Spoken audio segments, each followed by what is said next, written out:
नागौर क्षेत्र में उपचुनाव को लेकर इन दिनों चर्चाएं जोरों पर चल रही हैं। ऐसे में जिन 6 सीटों पर उपचुनाव हैं उनमें खिंवसर की सीट शामिल है और माना जा रहा है कि खिंवसर की सीट पर आरएलपी और कांग्रेस के बीच गठबंधन हो सकता है, क्योंकि केंद्र में राहुल गांधी और हनुमान बेनीवाल के बीच इंडिया अलायंस के माध्यम से गठबंधन है।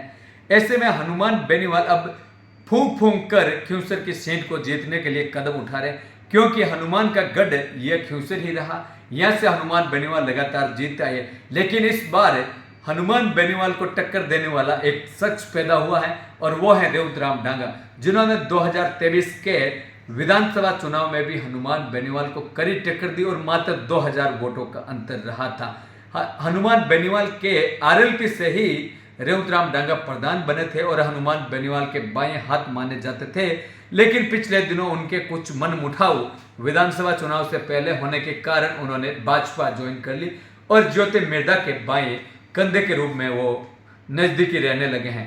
ऐसे में अब देख सकते हैं कि 1 सितंबर को हनुमान बेनीवाल को कार्यक्रम में उद्घाटन के लिए जीएसएस पर मुख्य अतिथि बुलाया गया था। उन 4 अधिकारियों के भी बारी पड़ गए, 2 को एपीयू किया गया, 2 को सस्पेंड किया गया था। ऐसे में अब कोई भी अधिकारी किसी भी कार्यक्रम में नागौर के सांसद हनुमान बेनीवाल को बुलाने में कतराने लगे हैं, क्योंकि भाजपा की सरकार है और भाजपा की सरकार में नागौर में जिनके राज की तूती बोलती हैं उनमें ज्योति मिर्धा का नाम 1 नंबर पर माना जा रहा है। ज्योति मिर्धा के बिना नागौर में पता भी हिलना मुश्किल लग रहा है और दूसरे नंबर पर अब नागौर की राजनीति में रेवतराम डांगा मजबूती के साथ पेश होने लगे।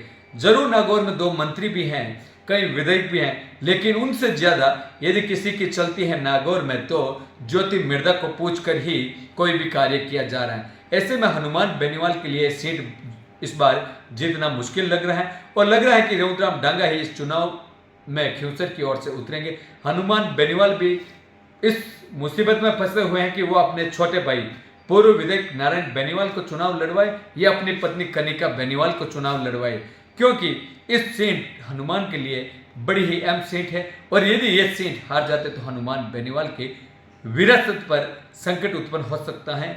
वहीं रेवतराम डांगा यदि जीत जाए तो एक जाट नेता के साथ में ही वो एक बड़ा हनुमान बेनीवाल को हराने वाला नेता पूरे प्रदेश में बन सकता है। भाजपा सरकार यदि रेवतराम डांगा के जीतने पर उन्हें फिर हनुमान बेनीवाल को नागौर की राजनीति से खत्म करने के लिए मंत्री पद भी दे सकती है। धन्यवाद।